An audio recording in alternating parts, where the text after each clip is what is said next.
Dear students, ഇന്ന് നമ്മൾ discuss ചെയ്യുന്നത് ഇൻഷുറൻസ് എന്ന് പറയുന്ന ചാപ്റ്ററിൻ്റെ ലാസ്റ്റ് പാർട്ടാണ്. നമുക്കിവിടെ ഇൻഷുറൻസിൻ്റെ കുറച്ച് ടൈപ്സും അതുപോലെ തന്നെ re insurance and double insurance എന്താണ്, and general insurance versus life insurance, ഇത്രയും കാര്യങ്ങളാണ് ഡിസ്കസ് ചെയ്യാനുള്ളത്. ഒരു ചെറിയൊരു പോർഷൻസേ കുറേ കാര്യങ്ങളെ പറയുന്നുള്ളൂ. അപ്പോൾ ശ്രദ്ധിക്കുക, എന്താണ് re insurance and double insurance. രണ്ട് ടേമാണ് ഇൻഷുറൻസ് റിലേറ്റ് ചെയ്തിട്ടുള്ളത്. എന്നാൽ കുറച്ചുകൂടി ക്ലോസ്ലി റിലേറ്റഡ് ആയിട്ടുള്ള രണ്ട് ടേംസ് ആണ്. അതുകൊണ്ട് നമുക്ക് എന്താണ് ആ ഡിഫറൻസിലൂടെ തന്നെ ഒന്ന് മനസ്സിലാക്കി നോക്കാം. ഫസ്റ്റ് വൺ നോക്കുക, ഡബിൾ ഇൻഷുറൻസ്.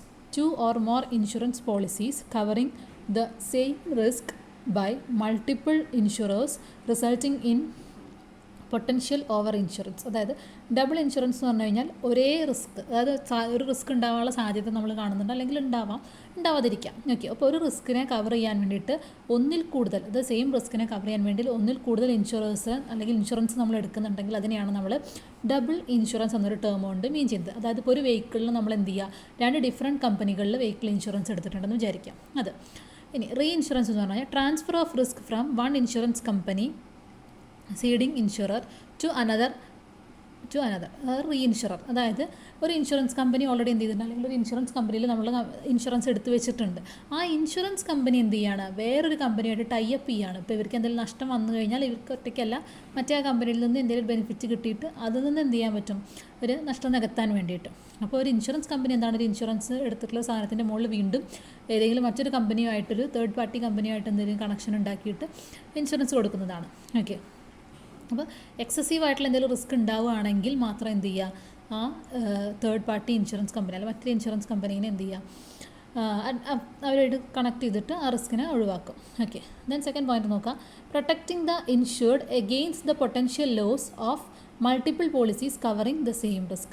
ഇവിടെ നമുക്ക് എന്താ വെച്ചാൽ ഒരു നഷ്ടം ഉണ്ടാകുന്ന സമയത്ത് നമുക്ക് എന്ത് ചെയ്യാൻ പറ്റും, ഒരു എക്സ്ട്രാ പ്രൊട്ടക്ഷൻ കിട്ടാൻ വേണ്ടിയിട്ടാണ് നമ്മൾ അങ്ങനെ ഇത്തരത്തിലുള്ള ഡബിൾ ഇൻഷുറൻസ് എടുക്കുന്നത്. ഡബിൾ ഇൻഷുറൻസ് കൂടുതലായിട്ട് വ്യക്തികൾ തന്നെയാണ്, അതായത് ആരാണോ ഇൻഷുർഡ് ആ വ്യക്തിയാണ് എന്ത് ചെയ്യുന്നത്, ഇൻഷുറൻസ് എടുക്കുന്നത്.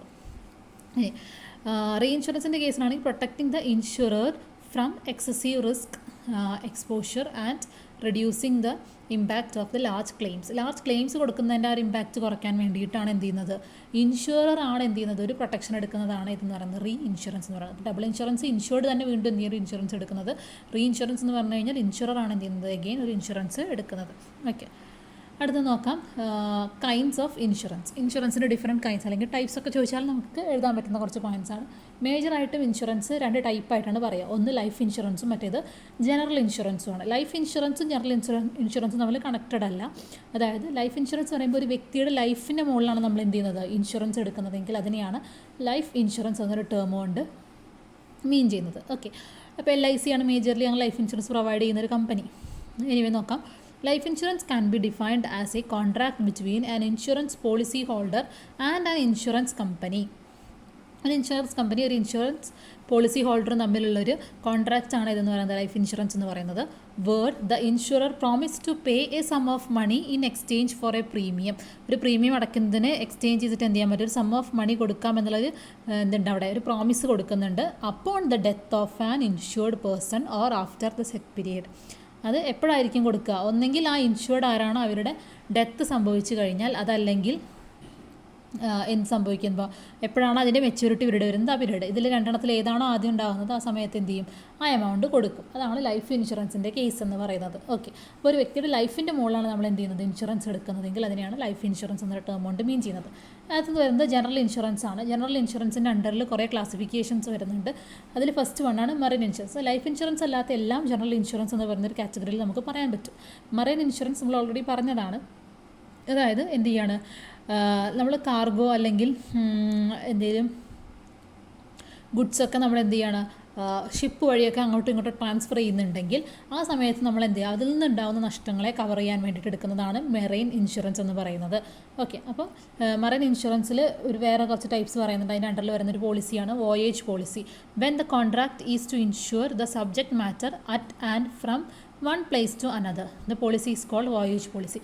അതായത് മറൈൻ ഇൻഷുറൻസ് തന്നെ പലതരത്തിലുള്ള പോളിസികൾ എടുക്കാൻ പറ്റും. അതിൽ ഒന്നാണ് വോയേജ് പോളിസി എന്ന് പറയുന്നത്. വോയേജ് പോളിസി പറഞ്ഞാൽ ഒരു ഷിപ്പ് ഒരു സ്ഥലത്ത് നിന്ന് എടുത്ത് മറ്റൊരു സ്ഥലത്ത് എത്തുന്നത് വരെയുള്ള എന്ത് നഷ്ടം സംഭവിച്ചു കഴിഞ്ഞാൽ ഏറ്റെടുക്കുക എന്നുള്ളതാണ് ഇതെന്ന് പറയുന്നത് വോയേജ് പോളിസി എന്ന് പറയുന്നത്. ആ ഷിപ്പ് സ്റ്റാർട്ട് ചെയ്താൽ മാത്രമേ നമുക്ക് എന്ത് ചെയ്യുന്നുള്ളൂ, ആ ഒരു ഇൻഷുറൻസ് അവെയിൽ ചെയ്യാൻ സാധിക്കുള്ളൂ. ഇപ്പോൾ ഒരു ഷിപ്പ് ഇന്ത്യയിൽ നിന്ന് എന്താണ് ഇസ്രായേലിലേക്ക് പോകുന്നതാണെന്ന് വിചാരിക്കുക. അപ്പോൾ ഇന്ത്യ ടു ഇസ്രായേൽ എന്ത് ചെയ്യാണ്, ആ ഒരു സ്ഥലത്ത് എത്തിക്കഴിഞ്ഞാൽ മാത്രമേ എന്ത് ചെയ്യുന്നുള്ളൂ, അല്ലെങ്കിൽ ആ ഒരു സ്ഥലത്ത് എത്തുന്നത് വരെയുള്ള റിസ്ക്കുകൾ, ഇന്ത്യയിൽ നിന്ന് പുറപ്പെട്ട് ഇസ്രായേൽ എത്തുന്നത് വരെയുള്ള റിസ്ക്കുകൾ എന്ത് ചെയ്യണം, കവർ ചെയ്യാൻ വേണ്ടിയിട്ടുള്ളതാണ് വോയേജ് പോളിസി. നെക്സ്റ്റ് വരുന്നത് ടൈം പോളിസിയാണ്.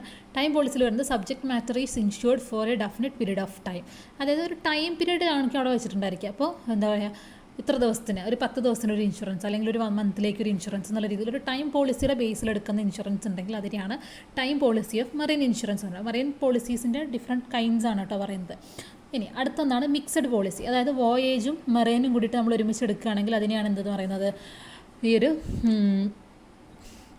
മിക്സഡ് പോളിസി എന്ന് പറയുന്നത്. ഓക്കെ, അതായത് ഒരു വോയേജ് തുടങ്ങിക്കഴിഞ്ഞ് ഇത്ര ദിവസം വരെ എന്നുള്ള രീതിയിലൊക്കെ പറയുകയാണെങ്കിൽ അത് ആണെന്ന് പറയുന്നത് മിക്സഡ് പോളിസി. അടുത്തൊന്നാണ് വാല്യൂഡ് പോളിസി. വാല്യൂഡ് പോളിസി പറഞ്ഞാൽ നമ്മൾ ആ ഷിപ്പിൽ കൊണ്ടുപോകുന്ന സബ്ജക്ട് മാറ്റർ എന്താണോ, അതല്ലെങ്കിൽ ആ ഷിപ്പാണ് ഇപ്പോൾ നമ്മൾ മൊത്തം കവർ ചെയ്യുകയാണെങ്കിൽ ആ ഷിപ്പിൻ്റെ മൊത്തം നമുക്ക് എന്ത് ചെയ്യാണ്, എത്ര വാല്യൂ വരുന്നുണ്ട് ആ വാല്യൂ നോക്കിയിട്ട് ഇൻഷുറൻസ്, ആ എമൗണ്ടിന് അത് മോണിറ്ററി മെഷർമെൻറ്റ് നടത്തി നമ്മൾ ഇൻഷുറൻസ് എടുക്കുന്നതിനാണ് വാല്യൂഡ് പോളിസി എന്ന് പറയുക. ദെൻ ഓപ്പൺ ഓർ അൺവാല്യൂഡ് പോളിസി ആണെങ്കിൽ നമ്മൾ ഷിപ്പിൽ കൊണ്ടുപോകുന്ന സാധനം എന്താണോ അതിനെന്ത് ചെയ്യുന്നില്ല, സബ്ജക്ട് മാറ്ററിന് ഒരു വാല്യൂവും കൊടുക്കുന്നില്ല. ഒരു പെർട്ടിക്കുലർ എമൗണ്ട് നമ്മൾ മുന്നേ നിശ്ചയിച്ചിട്ടുണ്ടായിരിക്കും. ആ ലിമിറ്റ് ഓഫ് സം എമൗണ്ട് മാത്രമേ നമുക്ക് എന്ത് ചെയ്യാൻ പറ്റുള്ളൂ, ലോസ് സംഭവിച്ചു കഴിഞ്ഞാൽ ക്ലെയിം ചെയ്യാൻ സാധിക്കുള്ളൂ. അത്തരത്തിലുള്ളത്. ലാസ്റ്റ് വണ്ണാണ് ഫ്ലോട്ടിംഗ് പോളിസി എന്ന് പറയുന്നത്. Okay, A type of insurance in which the value of the goods being insured cannot be calculated exactly, so the payment for insuring them can be changed after a period of time. അതായത് ഇവിടെ നമുക്ക് എന്ത് ചെയ്യാൻ പറ്റണില്ല, ഒരു ഷിപ്പിൽ കൊണ്ടുപോകുന്ന ഐറ്റത്തിൻ്റെ value എത്ര ഉണ്ടെന്നുള്ളത് നമുക്ക് കൃത്യമായിട്ട് മെഷർ ചെയ്യാൻ സാധിക്കാത്ത സിറ്റുവേഷനിൽ നമ്മൾ എടുക്കുന്ന പോളിസീസാണ് ഇതെന്ന് പറയുന്നത്, ഈ ഒരു ഫ്ലോട്ടിംഗ് പോളിസി എന്ന് പറയുന്നത്. ഓക്കെ, അപ്പോൾ നമ്മൾ അവിടെ എന്ത് ചെയ്യും, ആ ഷിപ്പിൻ്റെ പേരും ഡീറ്റെയിൽസും കാര്യങ്ങളൊക്കെ അവിടെ മെൻഷൻ ചെയ്ത് വെക്കും. അതല്ലെങ്കിൽ ഇപ്പോൾ ഒരു ഷിപ്പ് ഒന്നിൽ കൂടുതൽ ഷിപ്പൊക്കെ ഉണ്ടായിരിക്കും, ഒരു വ്യക്തിക്ക് തന്നെ ഒന്നിൽ കൂടുതൽ ഷിപ്പൊക്കെ ഉണ്ട്. അപ്പോൾ അതിൽ എല്ലാ പ്രാവശ്യം കൊണ്ടുപോകുന്ന ഐറ്റംസിന് എത്രത്തോളം വാല്യൂ ഉണ്ടെന്നുള്ളത് നമുക്ക് മനസ്സിലാക്കാൻ സാധിക്കില്ല. അതല്ലെങ്കിൽ ആ ഗുഡ്സ് എന്താണെന്നുള്ളത് നമുക്ക് കൃത്യമായിട്ട് മനസ്സിലാക്കാൻ സാധിക്കാത്ത സിറ്റുവേഷനിൽ നമ്മൾ ചെയ്യുന്നതാണ് ഈ ഒരു തരത്തിലുള്ള ഫ്ലോട്ടിംഗ് പോളിസീസ് എന്ന് പറയുന്നത്. ഓക്കെ, അവിടെ ആ ഷിപ്പിൻ്റെ പേര്, ഡീറ്റെയിൽസ് എന്തെങ്കിലും മാത്രം നമ്മൾ എന്തെങ്കിലും നോട്ട് ചെയ്ത് വെച്ചിട്ടുണ്ടായിരിക്കുള്ളൂ. എന്നിട്ട് അതിനനുസരിച്ച് ലോസ് സംഭവിച്ചു കഴിഞ്ഞാൽ അത് നികത്തി കൊടുക്കുന്നത്. ഓക്കെ, അതാണ് മറൈൻ ഇൻഷുറൻസ്. അപ്പോൾ മറൈൻ ഇൻഷുറൻസും അതിൻ്റെ ഒരു കൈൻഡ്സും ആണ് നമ്മൾ പറഞ്ഞത്. നെക്സ്റ്റ് ഒരു ടൈപ്പ് ഓഫ് ഇൻഷുറൻസ് ആണ്, ജനറൽ ഇൻഷുറൻസ് ആണ് ഫയർ ഇൻഷുറൻസ് എന്ന് പറയുന്നത്. ഫയർ ഇൻഷുറൻസ് നമുക്കറിയാം, ഫയർ റിലേറ്റ് ചെയ്തിട്ടുള്ള എന്തെങ്കിലും നഷ്ടം സംഭവിക്കുകയാണെങ്കിൽ ആ പ്രോപ്പർട്ടിയുടെ മുകളിൽ നമുക്ക് എന്ത് ചെയ്യാൻ പറ്റും, ഇൻഷുറൻസ് എടുക്കാൻ സാധിക്കും. അപ്പോൾ indemnify the insured for destruction or damage of property due to fire. Okay, ഒരു സ്പെസിഫിക് പീരീഡ് ഓഫ് ടൈമിൽ എന്തെങ്കിലും ഫയർ റിലേറ്റ്, ഇപ്പോൾ ഒരു കൊല്ലത്തേക്ക് ഞാൻ ഫയർ ഇൻഷുറൻസ് എടുത്തു കഴിഞ്ഞാൽ എൻ്റെ വീടിന് എന്തെങ്കിലും ഫയർ റിലേറ്റ് ചെയ്തിട്ടുള്ള ഇഷ്യൂ വന്നു കഴിഞ്ഞാൽ എനിക്ക് ഇൻഷുറൻസ് ക്ലെയിം ചെയ്യാൻ സാധിക്കും എന്നുള്ളതാണ് അതിൻ്റെ പ്രത്യേകത. ഓക്കെ, അടുത്താണ് മെഡിക്കൽ ഇൻഷുറൻസ്. മെഡിക്കൽ ഇൻഷുറൻസും കോമൺ ആയിട്ട് നമ്മൾ കേൾക്കുന്നതാണ് ഹെൽത്ത് ഇൻഷുറൻസ് എന്നൊക്കെ പറഞ്ഞിട്ട്. അതായത് എന്തെങ്കിലും മെഡിക്കൽ പർപ്പസുകൾക്ക് വേണ്ടിയിട്ട് ഒരു വ്യക്തി എടുക്കുന്നതാണ് എന്ന് പറയുന്നത് മെഡിക്കൽ ഇൻഷുറൻസ്. അപ്പോൾ അയാൾക്ക് എന്തെങ്കിലും ഇഞ്ചുറി സംഭവിച്ചു കഴിഞ്ഞാൽ വേറെ എന്തെങ്കിലും അസുഖങ്ങളുണ്ടെങ്കിലൊക്കെ അയാൾക്ക് എന്ത് ചെയ്യാൻ പറ്റും, ഈ ഒരു മെഡിക്കൽ ഇൻഷുറൻസ് അവൈൽ ചെയ്യാൻ സാധിക്കും എന്നുള്ളതാണ് മെഡിക്കൽ ഇൻഷുറൻസിൻ്റെ പ്രത്യേകത. ഓക്കെ, ദെൻ നെക്സ്റ്റ് ഒന്നാണ് ഓട്ടോ ഇൻഷുറൻസ്. ഓട്ടോ ഇൻഷുറൻസ് പറഞ്ഞാൽ വെഹിക്കിൾ ഇൻഷുറൻസ് തന്നെയാണ് ഉദ്ദേശിക്കുന്നത് കേട്ടോ. വെഹിക്കിൾ ഇൻഷുറൻസ് പിന്നെ നിങ്ങളുടെ ടെക്സ്റ്റിൽ വെറുതെ പറയുന്നുണ്ട്. എനിവേ, അതായത് നമ്മൾ ഏതെങ്കിലും മോട്ടോർ വെഹിക്കിളിന് വേണ്ടിയിട്ട് ഇൻഷുറൻസ് എടുക്കുന്നുണ്ടെങ്കിൽ അതാണ് ഏതെന്ന് പറയുന്നത് ഓട്ടോ ഇൻഷുറൻസ് അല്ലെങ്കിൽ വെഹിക്കിൾ ഇൻഷുറൻസ് എന്ന് പറയുന്നത്. നമുക്കറിയാം ഇന്ത്യയിൽ എന്താണ് ഇൻഷുറൻസ് എല്ലാ വെഹിക്കിൾസിനും എടുത്തിട്ടുണ്ടായിരിക്കണം എന്നുള്ളത് നിർബന്ധമാണ്. പബ്ലിക് റോഡിൽ അവർ ഇറക്കുന്നുണ്ടെങ്കിൽ തീർച്ചയായിട്ടും അതിന് ഇൻഷുറൻസ് അടച്ചിട്ടുണ്ടായിരിക്കണം. Then home owners insurance. Home owners insurance എന്ന് പറയുന്നത് ഹോമിൻ്റെ മുകളിൽ നമ്മുടെ വീട്ടിൽ നമ്മൾ എന്ത് ചെയ്യുക, അതല്ലെങ്കിൽ നമ്മുടെ ഏതെങ്കിലും ബിൽഡിങ്ങിന് ഒരു പ്രോപ്പർട്ടിക്ക് നമ്മൾ ഇൻഷുറൻസ് എടുക്കുകയാണ്. അത് എന്ത് റിലേറ്റ് ചെയ്തിട്ടുള്ളത്, അതിപ്പോൾ എന്ത് വഴി എന്തെങ്കിലും നഷ്ടം സംഭവിച്ചു കഴിഞ്ഞാലും അത് നമ്മൾ ഇൻഷുറൻസ് എടുത്തിട്ടുണ്ടെങ്കിൽ അത് ഇപ്പോൾ നാച്ചുറൽ ഡിസാസ്റ്റർ എന്തെങ്കിലും സംഭവിച്ചു, അല്ലെങ്കിൽ ഇപ്പോൾ ഒരു വെള്ളപ്പൊക്കം എന്തെങ്കിലുമൊക്കെ വന്ന് നമ്മൾ വീട് നഷ്ടപ്പെടുകയാണെങ്കിൽ നമ്മൾ അതിന് ഇൻഷുറൻസ് എടുത്തിട്ടുണ്ടെങ്കിൽ നമുക്ക് ആ കമ്പനി എന്ത് ചെയ്യും, ഇൻഷുറൻസ് എമൗണ്ട് നമുക്ക് തരും. അതല്ല ഫയർ ആയിരിക്കും, അതല്ലെങ്കിൽ എന്തെങ്കിലും പ്ലംബിംഗ് വർക്കിലോ ഇലക്ട്രിക് വർക്കിലൊക്കെ എന്തെങ്കിലും പ്രശ്നങ്ങൾ സംഭവിക്കുകയൊക്കെ ചെയ്തിട്ടുണ്ടെങ്കിൽ നമുക്ക് അവിടെ ഇൻഷുറൻസ് ക്ലെയിം ചെയ്യാൻ സാധിക്കും. ഓക്കെ, ഇതിനടുത്തൊന്നാണ് ലയബിലിറ്റി ഇൻഷുറൻസ്. അതായത് പബ്ലിക് ലയബിലിറ്റി ഇൻഷുറൻസ് എന്ന് പറയും. അതല്ലെങ്കിൽ അതിൽ തന്നെ കമ്പൽസറി ഇൻഷുറൻസ്, അതുപോലെ തന്നെ എന്താണ് ഗ്യാരണ്ടി ഇൻഷുറൻസ് പറഞ്ഞിട്ട് ഡിഫറെൻറ്റ് ടൈപ്പിൽ നമ്മൾ എന്ത് ചെയ്യുന്നുണ്ട്, ഈ ഒരു പബ്ലിക് ലയബിലിറ്റി പറയുന്നുണ്ട്. ഓക്കെ, അപ്പോൾ അതിൽ വരുന്നത് മെയിനായിട്ട് എന്തൊക്കെയാണെന്ന് വെച്ച് കഴിഞ്ഞാൽ പബ്ലിക് ലയബിലിറ്റി ഇൻഷുറൻസ്. അതായത് ഇപ്പോൾ ഒന്നുമില്ല, ഒരു വ്യക്തിയുടെ ലൈഫായിട്ട് റിലേറ്റ് ചെയ്ത് എടുക്കുന്നത് തന്നെയാണ് ഈ ലയബിലിറ്റി ഇൻഷുറൻസ് എന്ന് പറയുന്നത്. അതായത് ഇപ്പോൾ ഒരു പ്രോപ്പർട്ടിയുടെ ഡിസ്ട്രക്ഷൻ അങ്ങനെയാവാം. A person can insure himself against the risk of death and personal injury or damage or destruction of property. അതായത് നമ്മൾ പബ്ലിക്കിന് എന്തെങ്കിലും ലയബിലിറ്റി ആവാതിരിക്കാൻ വേണ്ടിയിട്ട് നമ്മൾ എന്ത് ചെയ്യണം, അതായത് ഒരു തേർഡ് പാർട്ടിക്ക് ലയബിലിറ്റി ആവാതിരിക്കാൻ വേണ്ടി നമ്മൾ ആ റിസ്കിനെ എന്ത് ചെയ്യാണ്, അവോയ്ഡ് ചെയ്യാൻ വേണ്ടി എടുക്കുന്നതാണ് ഇതെന്ന് പറയുന്നത് ലയബിലിറ്റി ഇൻഷുറൻസ് എന്ന് പറയുന്നത്. Simply it is an insurance against the risk of incurring liability to third parties. Third പാർട്ടിക്ക് ഒരു ലയബിലിറ്റി ആവാതിരിക്കാൻ വേണ്ടിയിട്ട്. ഓക്കെ, അപ്പോൾ അതരത്തിലെടുക്കുന്നത് പബ്ലിക് ലയബിലിറ്റി ഇൻഷുറൻസുകളായിരിക്കാം, അതായത് ഇമ്പോസ്ഡ് ബൈ ലോ പ്രകാരം നമ്മൾ എടുക്കുന്നത്. ഓക്കെ, ഇനി അതല്ല നമുക്ക് വേണമെങ്കിൽ എന്ത് ചെയ്യാം, കമ്പൽസറി ഇൻഷുറൻസുകൾ, ഇപ്പോൾ ESI പോലുള്ള കാര്യങ്ങളൊക്കെ എടുക്കുന്നത് മെറ്റേണിറ്റി ബെനിഫിറ്റോ സിക്നസ് ബെനിഫിറ്റോ ഒക്കെ കിട്ടുന്നതിന് വേണ്ടിയിട്ട് അത്തരത്തിലുള്ള കമ്പൽസറി ആയിട്ടുള്ള ഇൻഷുറൻസുകളായിരിക്കാം. ഇനി എംപ്ലോയേഴ്സ് ലയബിലിറ്റി ഇൻഷുറൻസ് ആയിരിക്കും. ഒരു കമ്പനിയുടെ എംപ്ലോയർക്ക് തന്നെ എന്ത് ചെയ്യാൻ പറ്റും, അത്തരത്തിൽ ലേബർ ലോ പ്രകാരം ലയബിലിറ്റി ഇൻഷുറൻസ്, ഇപ്പോൾ എംപ്ലോയിയുടെ റിട്ടയർമെൻറ്റ് സമയത്ത് അങ്ങനെ എന്തെങ്കിലും സമയത്ത് വേണമെങ്കിൽ കോമ്പൻസേഷൻസ് ഒക്കെ കൊടുക്കാനൊക്കെ വേണ്ടിയിട്ട് എന്ത് ചെയ്യാം, അത്തരത്തിലുള്ള ലയബിലിറ്റീസ് എടുക്കാം, അല്ലെങ്കിൽ ലയബിലിറ്റി ഇൻഷുറൻസുകൾ എടുക്കാം. അപ്പോൾ അതാണ് മറ്റൊരു ടൈപ്പ് ഓഫ് ഇൻഷുറൻസ് എന്ന് പറയുന്നത്. ഓക്കെ, ഇനി നമുക്കിതിൽ പറയാനുള്ളത് ഒരു ചെറിയ ഏരിയയാണ്, ജനറൽ ഇൻഷുറൻസും ലൈഫ് ഇൻഷുറൻസും തമ്മിലുള്ള ഡിഫറൻസ് എന്താണെന്നുള്ളത്. സിമ്പിളായിട്ട് നമ്മളൊന്ന് പറഞ്ഞു, ഒരു വ്യക്തിയുടെ ലൈഫായിട്ട് റിലേറ്റ് ചെയ്തിട്ട് നമ്മൾ എടുക്കുന്നതാണ് ഇതെന്ന് പറയുന്നത് ലൈഫ് ഇൻഷുറൻസ് എന്ന് പറയുന്നത്. മറ്റേത് അതല്ലാത്ത എല്ലാതും എന്താണ്, ജനറൽ ഇൻഷുറൻസ് ആണ്. അപ്പോൾ നോക്കാം ഓരോന്നായിട്ട്. ഫസ്റ്റ് വൺ, അതിൻ്റെ meaning. It covers life insurance എന്ത് ചെയ്യുന്നുണ്ട്, it covers the life of A person. ഒരു വ്യക്തിയുടെ ലൈഫാണ് അവിടെ കവർ ചെയ്യുന്നതെങ്കിൽ ജനറൽ ഇൻഷുറൻസിൽ നോൺ ലൈഫ് ആയിട്ടുള്ള എല്ലാ സെറ്റുകളാണ് കവർ ചെയ്യുന്നത്. ഓക്കെ, ഇനി കോൺട്രാക്ട് ടേം വെച്ച് നോക്കാം. Life cover comes for a long term up to the 99 years of age. Term life comes for a short term like 10, 15 or 20 years. അപ്പോൾ life insurance നമുക്ക് ഏത് ടേമിലാണെങ്കിലും എടുക്കാൻ സാധിക്കും. അതായത് ടേം പോളിസി ആണെങ്കിൽ എടുക്കാം, അതല്ലെങ്കിൽ അത് ലോങ് ടേം ആയിട്ടുള്ളത് ഷോർട്ട് ടേം ആയിട്ടുള്ള പോളിസീസൊക്കെ നമുക്ക് എടുക്കാൻ വേണ്ടിയിട്ട് സാധിക്കും. ഓക്കെ, ജനറൽ ഇൻഷുറൻസിൻ്റെ കേസിൽ you get insurance policies for short and long term. You can choose to buy a policy for 1 year or more. 1 year അതിൻ്റെ മുകളിലേക്ക് എത്ര വേണമെങ്കിലും നമുക്ക് എന്ത് ചെയ്യാൻ പറ്റും, ജനറൽ ഇൻഷുറൻസ് എടുക്കാൻ സാധിക്കും. ലൈഫ് ഇൻഷുറൻസിൻ്റെ കേസിലാണെങ്കിൽ ഒരു 10 year 15 year അല്ലെങ്കിൽ ഒരു 5 years അങ്ങനെയൊക്കെ കുറച്ചുകൂടി എന്താണ് ഡ്യൂറേഷൻ അല്ലെങ്കിൽ പീരീഡ് കൂടുതലുള്ളതായിരിക്കും ഇതെന്ന് പറയുന്നത് ഈ ലൈഫ് ഇൻഷുറൻസിൻ്റെ ഒരു കേസ് എന്ന് പറയുന്നത്. ഓക്കെ, അടുത്ത് നോക്കുക. പേയ്മെൻറ്റ് ക്ലെയിം ആണെങ്കിൽ the nominee receives the sum assured in case of insured demise or the insured receives the sum assured at maturity upon survival. അതായത് ഇനിയിപ്പോൾ ഇതിൽ പേയ്മെൻറ്റ് കിട്ടണമെങ്കിൽ ഇൻഷുറൻസ് ക്ലെയിം കിട്ടുകയാണെങ്കിൽ ഒന്നെങ്കിൽ അത് വ്യക്തി മരിച്ചു കഴിഞ്ഞാൽ അത് അവരുടെ നോമിനിക്കാണ് കിട്ടുക, അതല്ല വ്യക്തി ജീവിച്ചിരിക്കുന്നുണ്ടെങ്കിൽ അത് മെച്യൂരിറ്റി പീരീഡിൻ്റെ സമയത്ത് വ്യക്തിക്ക് തന്നെ വാങ്ങാനും സാധിക്കും. ആരാണോ ഇൻഷുറൻസ് എടുത്തത് ആ വ്യക്തിക്ക് തന്നെ വാങ്ങാൻ സാധിക്കും. ഇനി ഈ ഒരു ജനറൽ ഇൻഷുറൻസിൻ്റെ കേസിലാണെങ്കിൽ അവിടെ കൂടുതലായിട്ടും ഇൻഷുറൻസ് ക്ലെയിം ചെയ്യുന്നത് ക്യാഷ്ലെസ് ആയിട്ടായിരിക്കും. അതായത് റീഎംബേഴ്സ് ചെയ്ത് കൊടുക്കുക അങ്ങനെ എന്തെങ്കിലുമൊക്കെ ആയിരിക്കും, അല്ലെങ്കിൽ അവർ തന്നെ നേരിട്ട് സെറ്റിൽ ചെയ്യുകയൊക്കെയാണ് കൂടുതലായിട്ടും ചെയ്യുന്നത് ബാങ്ക് അക്കൗണ്ട് വഴിയൊക്കെ.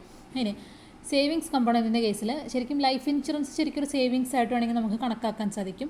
പക്ഷേ ജനറൽ ഇൻഷുറൻസിന് അങ്ങനെ ഒരു സേവിങ്സ് കമ്പോണൻ്റ് ആയിട്ട് കണക്കാക്കാൻ സാധിക്കില്ല. അതൊരു ലോസ് ഉണ്ടായി കഴിഞ്ഞാൽ അവർക്ക് എമൗണ്ട് കിട്ടുന്നല്ലാതെ ലോസ് ഇല്ലെങ്കിൽ അവിടെ എന്തുണ്ടായിരിക്കില്ല, അതിൻ്റെ ക്ലെയിം അവർക്ക് എടുക്കാൻ സാധിക്കില്ല.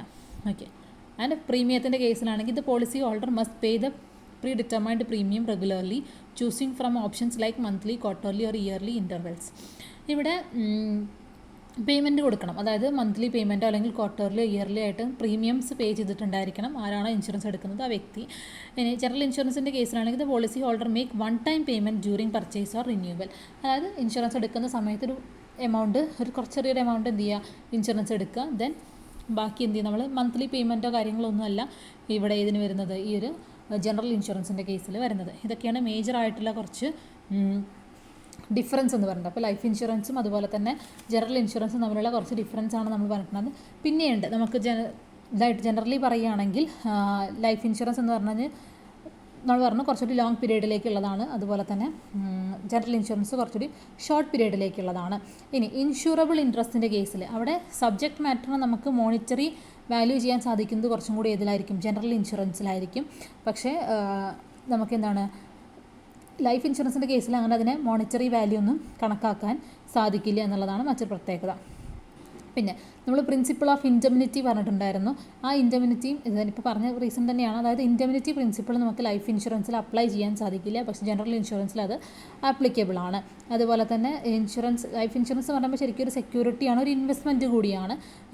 പക്ഷേ ജനറൽ ഇൻഷുറൻസ് എന്താണ്, ഒരു റിസ്ക് പ്രൊട്ടക്ഷൻ, അല്ലെങ്കിൽ റിസ്ക് ഉണ്ടാകുന്ന സമയത്ത് ഉണ്ടാകുന്ന ഒരു പ്രൊട്ടക്ഷൻ മാത്രമാണ് ഇതെന്ന് പറയുന്നത്. ഈ ഒരു ജനറൽ ഇൻഷുറൻസ് എന്ന് പറയുന്നത്. ഓക്കെ, അത്തരത്തിലുള്ള കാര്യങ്ങളാണ് മേജറായിട്ട് നമുക്ക് അതിൻ്റെ ഒരു ഡിഫറൻസ് ആയിട്ട് പറയാൻ സാധിക്കുക. അപ്പോൾ ഇത്രയാണ് നമുക്ക് ഈ ഒരു ഇൻഷുറൻസ് എന്ന് പറയുന്ന ചാപ്റ്ററിൽ ഇമ്പോർട്ടൻ്റ് ആയിട്ട് പറയാനുള്ളത്. ഇനി നമുക്കൊരു ചാപ്റ്ററും കൂടിയാണ് ഡിസ്കസ് ചെയ്യാനുള്ളത്, ഇൻഷുറൻസ് ലോസ് എന്ന് പറയുന്നൊരു ചാപ്റ്റർ. അത് കുറേയൊക്കെ ഈ ഒരു ഇൻഷുറൻസ് എന്ന് പറയുന്ന ചാപ്റ്ററിനോട് കണക്റ്റഡ് ആണ്. അപ്പോൾ നമ്മൾ റിപ്പീറ്റഡ് ആയിട്ടുള്ള ടേംസ് നമ്മൾ വീണ്ടും ഡിസ്കസ് ചെയ്യില്ല, പകരം നമുക്കതിൽ പറയാത്ത കാര്യങ്ങളൊക്കെ ഇവിടെ ഡിസ്കസ് ചെയ്യുകയും ചെയ്യാം. Thank you.